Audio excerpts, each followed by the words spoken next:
井上健人です。現在33歳、AD 型、先日離婚しました。では、今回の離婚の原因は？今回は仕事と私をどっち取るのって言わせてしまいました。前回の離婚の原因は？前回は仕事と私をどっち取るのって言わせてしまいました結婚向いてる？向いてない。子供はいますか？タイで認知している9歳の子供が1人います。もう一回結婚したい？したくない。60歳ぐらいでできたらいいかな。GPIT を立ち上げたきっかけは？これはね、長くなっちゃうんですけど、自分が当時治療を始めた時にすごく情報なくて困ったんです。当時はインターネットがあんまり普及してなかったから、どこで情報を取るかって言ったら、実際に当事者が働いてるような夜のお店だとか、そういった場所にしか情報がなかったんで、聞きに行ったんですよね。実際に治療してる。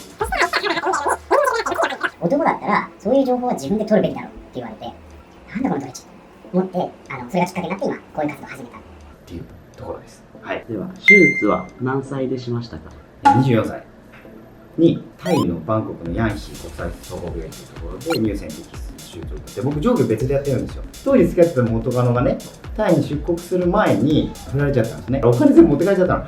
手術代なくなっちゃって、1年後にまたお金貯めて吸卵巣摘出手術を受けて、25歳で戸籍が変わった。では、自分に影響を与えた人物は？フランシスコ。誰？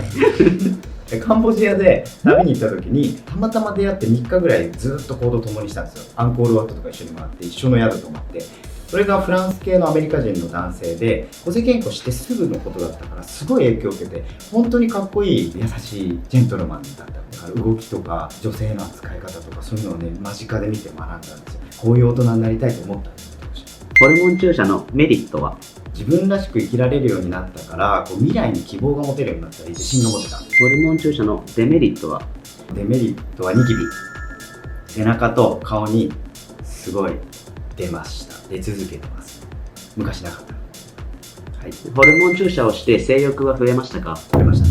オナニーの頻度は？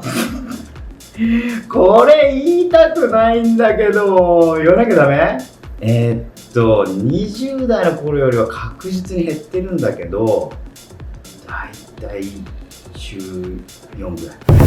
起きて体が男になってたら何したい？最後にセックスしたのはいつ？これだけは勘弁してください。具体的にどんなセックスをしてますか？ちょっとここでは答えられないから全然喋れるんだけど、さすがにネット上だと恥ずかしいから、はしご酒、井上健人とはしご酒企画とかね、交流会とかでお酒飲んだ時はもう全然オープンに話しますから、ぜひぜひ直接聞いてください。自分をキャラクターに例えると？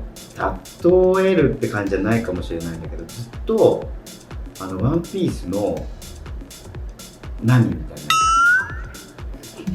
盗賊自由みたいな、別に物盗みたいっていうわけじゃないんだけど。好きな歌は？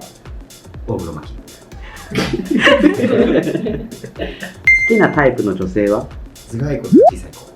自分の体の中で一番好きなパーツは？ガングリオン。今恋してますか？してなかった。一番感謝していることは？命あること。誰よりもあなたをよく知る人は？元奥さん2人。何フェチ？頭蓋骨。キュンとする仕草は？頭蓋骨。生まれ変わるなら何になりたい？鳥。じゃあ鳥になったら何したい？飛ぶ。恋愛対象は何歳まで？52歳。愛の定義は？これは長くなっちゃうんだけど、愛っていうのもすごい好きなテーマなんだけどね。愛っていうのはその相手そのものを受け入れるっていうことで、別にセックスしようが付き合ってようが結婚してなかろうが、相手にパートナーがいっぱいいようが、そういうの関係なく相手そのものを愛してる。浮気したことある？ある。19歳の時に本当に1回だけ。それ以降はもう全部本気です。人生で恐れるものは？あ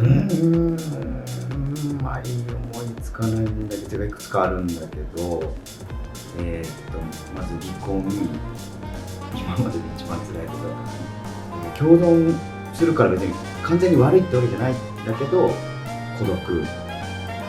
あと